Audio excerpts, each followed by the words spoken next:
I remember back in 2013 when it was announced that ABC TV was going to be debuting that fall Agents of S.H.I.E.L.D., a continuation series based in the MCU, all about Agent Coulson returning from the dead after the Avengers, leading S.H.I.E.L.D. to the new age and having it tie in directly with the MCU as a whole. And for the first couple seasons, they did. Going back and watching the 8-episode tie-in to Captain America Winter Soldier was pretty fantastic, giving you an alternative view of the events and how they played out.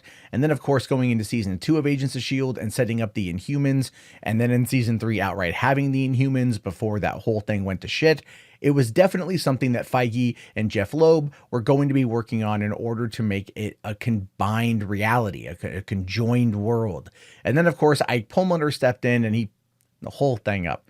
And ever since then, it's been disjointed, right? But Disney Plus gives us the whole idea, right? It sells us on the narrative here that the shows on Disney Plus will be tying into the MCU, starring the actors, starring the talent, and having major ramifications for the future of the series. And coming in after Endgame, there's a lot that could go anywhere.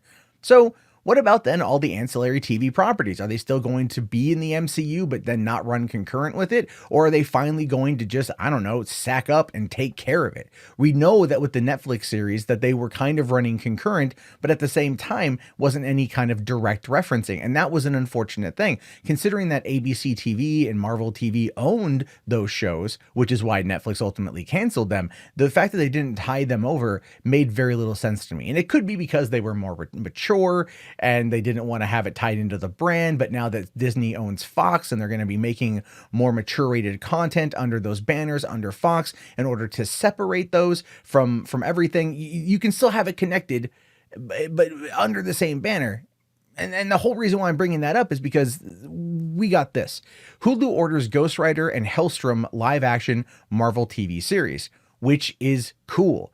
Ghost Rider in Agents of S.H.I.E.L.D. season 4, Robbie Reyes was a great character. Definitely not Johnny Blaze, which is what a lot of people wanted, but at the same time, I'm cool with what we got. They worked him in really well, and he's been able to develop his own fan base after that, and giving him his own show with the same actor is pretty damn fantastic. Now, Hulu continues to expand its relationship with Marvel, ordering a pair of live-action TV series featuring the characters Ghost Rider and Hellstrom. Marvel's Ghost Rider, which will star Robbie Reyes' version of the Spirit of Vengeance, will be executive produced by Ingrid Escajada, I probably mispronounced that, who will serve as showrunner. Paul Zbyszewski, again, I am horrible with names like that, and Marvel TV chief Jeff Loeb will executive produce as well. Now, Gabriel Luna, who played Reyes on Agents of S.H.I.E.L.D., will star in the same role, although it's not a spinoff, but a completely new story. Why? Why is it a completely new story? Just tie it in. Find a way to tie it in. You've already pre-established the character. You're bringing back Gabriel Luna to reprise the character. Don't mess around. Make it a goddamn tie-in. Tie it in. It's not even going to be tied into the other movies either. It's its own story. It's still set in the MCU, but it's like ancillary MCU, like all the way off in the far corner MCU. It's entirely ridiculous. Now, Reyes is a quintessential antihero consumed by Hellfire and supernaturally bound to a demon. Reyes lives on the Texas-Mexico border where he unleashes the Rider. Robbie brings vengeance for the innocents he encounters, but struggles to control the power he wields. Yeah, it's Ghost Rider. It's pretty cool, though. I love Ghost Rider as a character. Marvel's Hellstrom is based on the comic Hellstrom, which centered around Damien Hellstrom, a.k.a. the son of Satan. In Hulu's version, Damon and Anna, who goes by Satan in the comic, Hellstrom are the son and daughter of a mysterious and powerful serial killer. The siblings have a complicated dynamic as they track down the terrorizing worst of humanity, each with their own attitude and skills.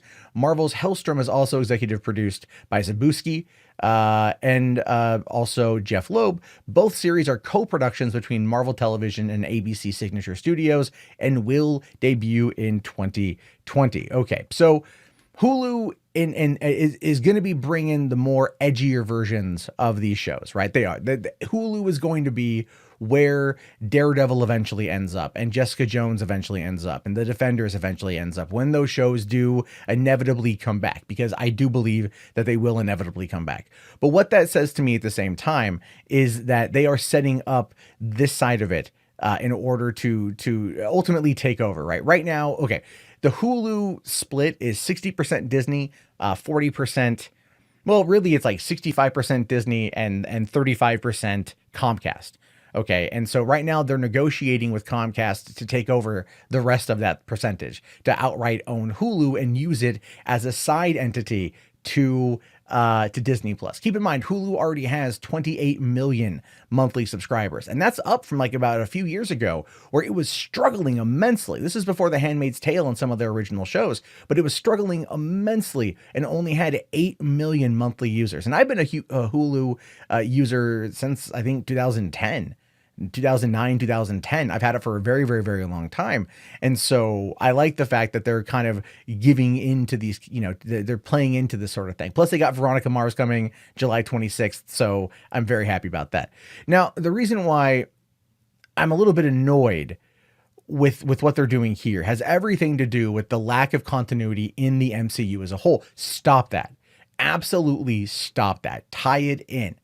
Tie it into whatever you're going to be doing with X-Men or whatever's going to be coming to more of the hardcore, mature rated content, but still have it tie in to the larger MCU. It doesn't have to be characters appearing. I know they don't want to do that because they don't want to screw up the brand.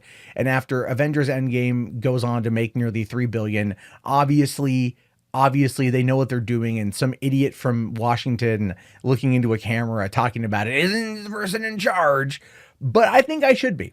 I'm not going to lie. I personally believe that if I were the person who was running the show over there, right? At least one of the shot callers, I would not forget about the fans who were promised an interconnected universe, and I would make damn sure that that was a reality, whether it was through either characters showing up, whether it was through just kind of an ancillary take on things. I would very much want them to be connected. I wanted all to be connected and to find a way to make it do it. That's what you have to do. But there's so many moving parts. I understand that it's not entirely realistic to want that. I just think that it's explicitly stupid to kind of reinvent the character for the show. Just, you're using the same actor. Tie it into Agents of S.H.I.E.L.D. Just like, that's all you got to do. But no, they got to have it new. They got to have it whatever. It's just so stupid to me because it just shows you that you don't have respect for the audience. You don't have respect for for your own canon that you've established. You don't have respect for the timeline you've created. You don't have respect for people's time, because people invest into these shows because they're meant to be interconnected. It's something we haven't really seen before, and that it can work. And it's not just on paper it can work. It can really, really, really work.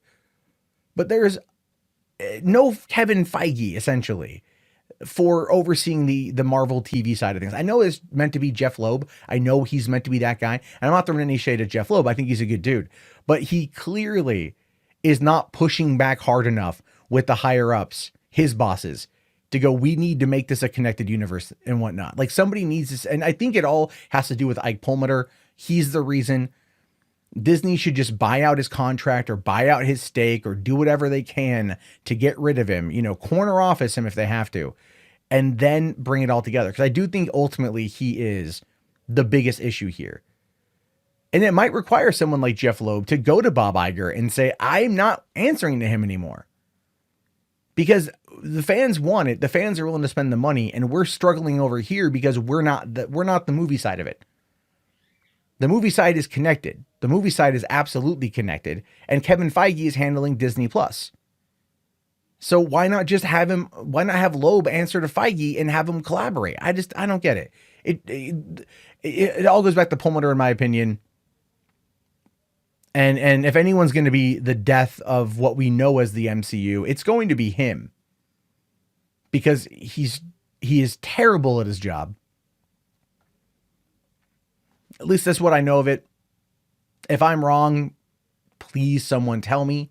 But I don't think I am. I think it all boils down to Perlmutter, and he is clearly the villain of the story. Hey, thank you very much for making it to this point in the video. I really appreciate it. If you want to support the channel, you can always toss a like, or if you want to go a step further, why not check out patreon.com/MattJarbo, where you can support the channel directly. For just a few dollars a month, you get access to our private Discord and our private Facebook group, where we talk about movies 24/7, as well as a lot of new stuff coming throughout 2019. Thank you guys again very much. Have yourself a great day, and peace out.